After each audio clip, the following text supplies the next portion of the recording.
Sannadii 1882 taliyihii magaalada New Mexico oo ay laba askari weheliyaan ayaa hor yimid nin la yidhaahdo Randall Bragg wuxuuna ka dalbaday inuu u soo gacan geliyo laba nin oo dil geystay.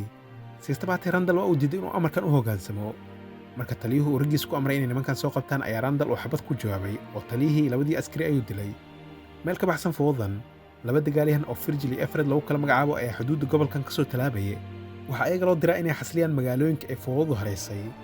Markii ay magaaladan Abalos yimaadeen waxay la kulmeen madaxdii kuwaasoo sharaxay in magaaladoodu ay gacanta u gashay mooreen awood badan oo Randall Bragg lagu magacaabo. Waxay labadan nin ka codsanayeen sharciga ay kala dambeynta dib u soo celiyaan. Virgil waa uu aqbalay laakiin hal shuruud ayuu wataa taasoo ah in aan su'aal laga keenin wax kasta uu sameeyo.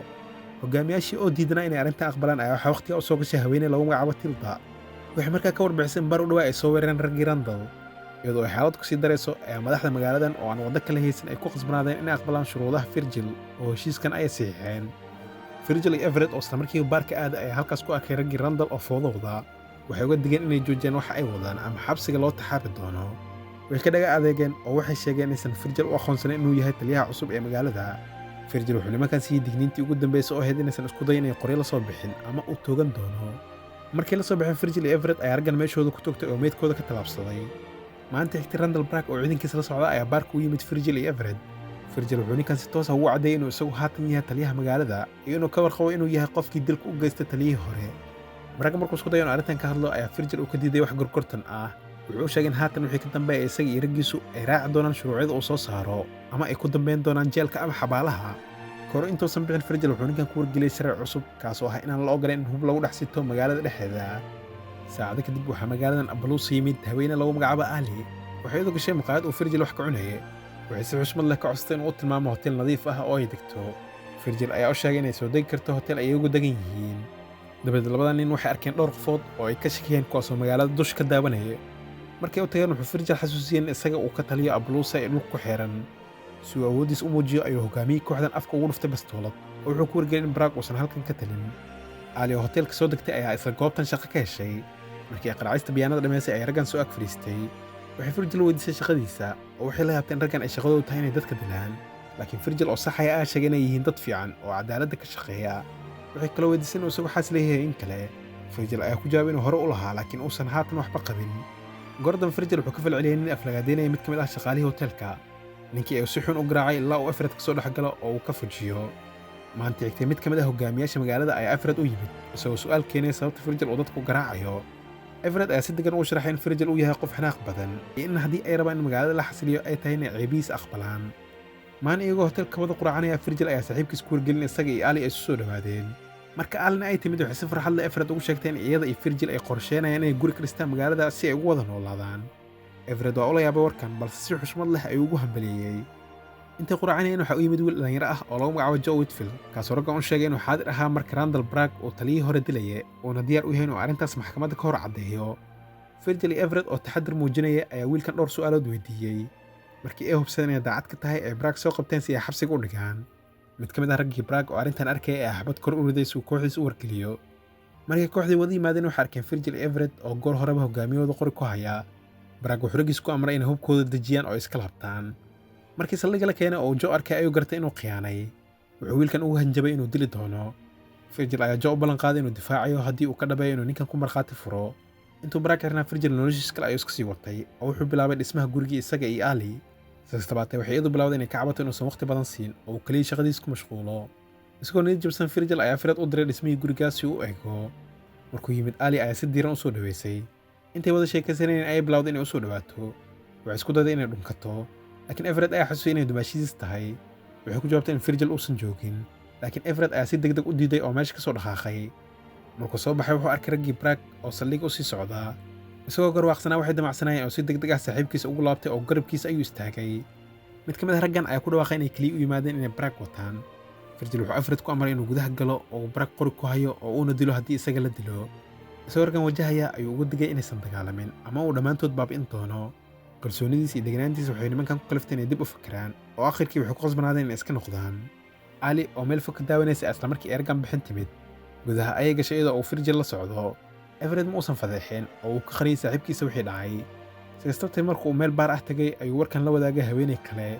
wuxuu uga digtay in laga yaabo in Ali ay xaqiiqda been ka sheegto oo isaga ay Virgil ku dirto. laakiin isagu taas ma uusan rumaysnayn. Muddo aan dheerayn kadib waxaa Abulos yimid 2 askari oo uu xaakim la socday. Waxay Virgil u soo bandhigeen inay ka caawiyaan maxkamadeynta Bragg oo isaguna waa u aqbalay. Iyadoo Joe Whitfield uu diyaar u ahaa inuu markhaati furo ayaa wax walba ay diyaar u muuqdeen. wax yar kadib 2 nin oo dilaayaal ah oo la kiraysto oo Shelton Brothers la yiraahdo ayaa magaalada yimid. waxay raggan ahaayeen kuwo ka shaqaysta shaqo kasta oo loo dirsado. Virgil ayaa raggan ku wargeliyay inaysan isku dayin inay wax fowdo ah sameeyaan oo isagu uu haatan halkan ka taliyo. walaalahan oo ninkan sheekadiisa hore u maqlay ayaa arrintan aqbalay. markii la gaaray maalintii maxkamadeynta Bragg, Joe Whitfield ayaa faahfaahiyey wixii uu arkay isagoo qeexay sida Bragg uu u dilay taliyihii hore iyo 2diisa ilaalo. Bragg oo xanaaqay ayaa isku dayay inuu isdifaaco, halka raggiisuna ay la jireen iyagoo ku andacoonaya inaysan waxba ka jirin waxa uu Joe sheegayo. garsooraha oo arkay xaaladda jirta ayaa markaas si hoose Joe kula taliyay inuu fariskiisa fuulo oo magaaladan isaga baxo. Joe oo fahmay khatarta jirta isla markiiba iska baxay. marka Bragg uu istaagay wuxuu Virgil ku eeday inuu dusha ka saaray dembi uusan lahayn iyo in Joe uu been sheegayo. inkastoo uu si kalsooni leh u hadlay haddana garsooruhu kuma uusan qancin warkiisa oo akharkii waxaa lagu xukumay in lagu soo daldalo magaalo kale. intii ay Bragg tareen ku wadeen wax walba si habsami leh ay u socdeen oo labaduna ninkan ay ish ku hayeen.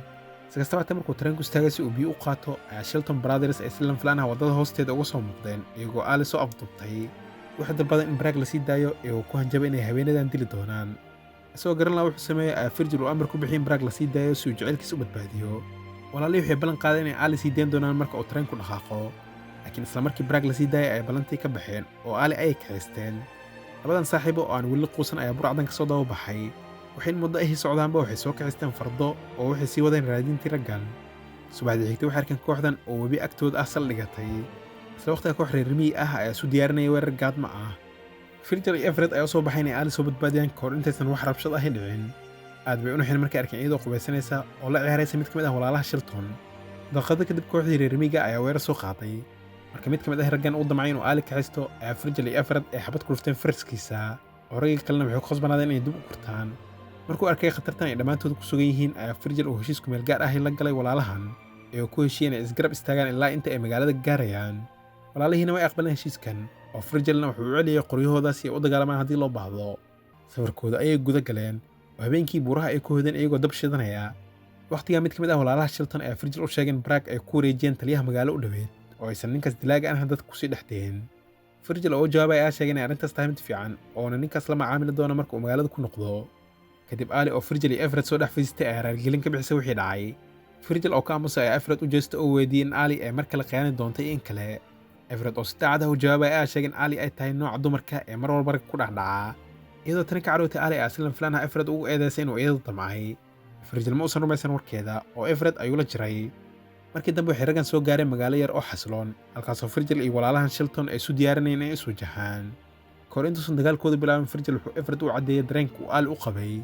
wuxuu qartay inuu iyadu jecel yahay oo nala sii joogayo. iyagoo sheekadooda wata Ali oo baqaysa ayaa u soo gashay. waxay u xaqiijiyeen inaysan ismurjin oo ayna garabkeeda yihiin. markii banaanku soo baxay Virgil iyo Everett oo wada socda ayaa ogaaday in la qiyaamay. taliyihii loogu aaminay inuu Bragg sii hayo ayaa dhab'aantii xiriir la lahaa walaalahan Shelton.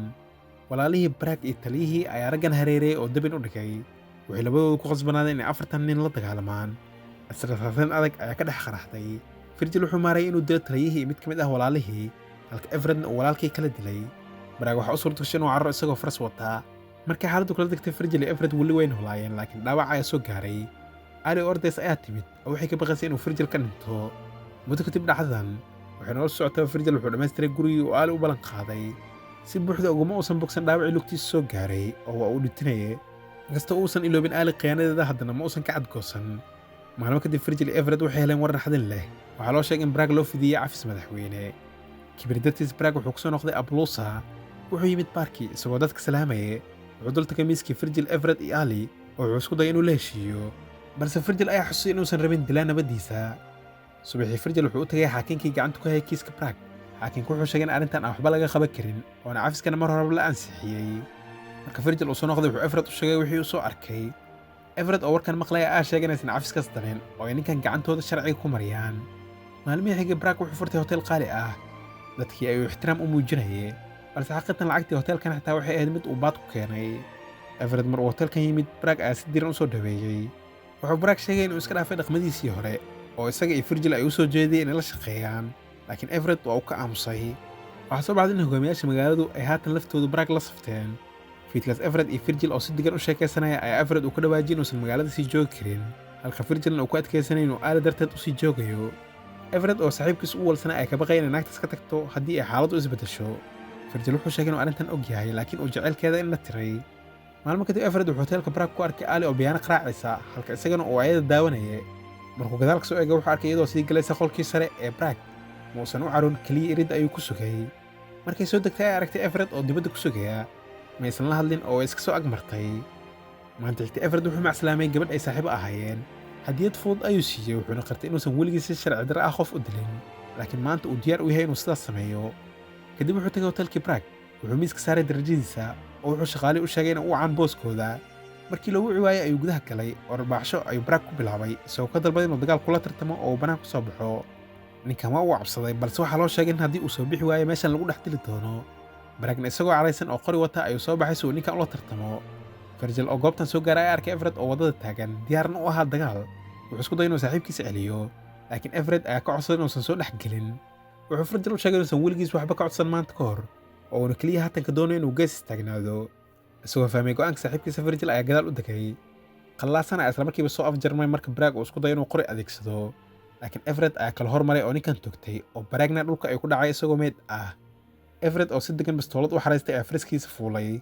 Intuu Apollos ka sii baxay oo ka fikirayay wixii uu sameeyey. Markuu Bragg dilayay wuxuu Virgil ka badbaadiyay dagaal uu xilkiisa iyo noloshiisa ku waayi lahaa, wuxuuna saaxiibkiisa siiyey fursad uu shaqadiisa ku sii wato oo uuna aali ula sii noolaado. Magaca filimku waa Appaloosa oo soo baxay sanadii 2008. Subscribe saar oo noo reeb like si aad u caawiso kanaalka. Intaan muuqaal kala mid ah ku kulmayno sidaas iyo nabadgelyo.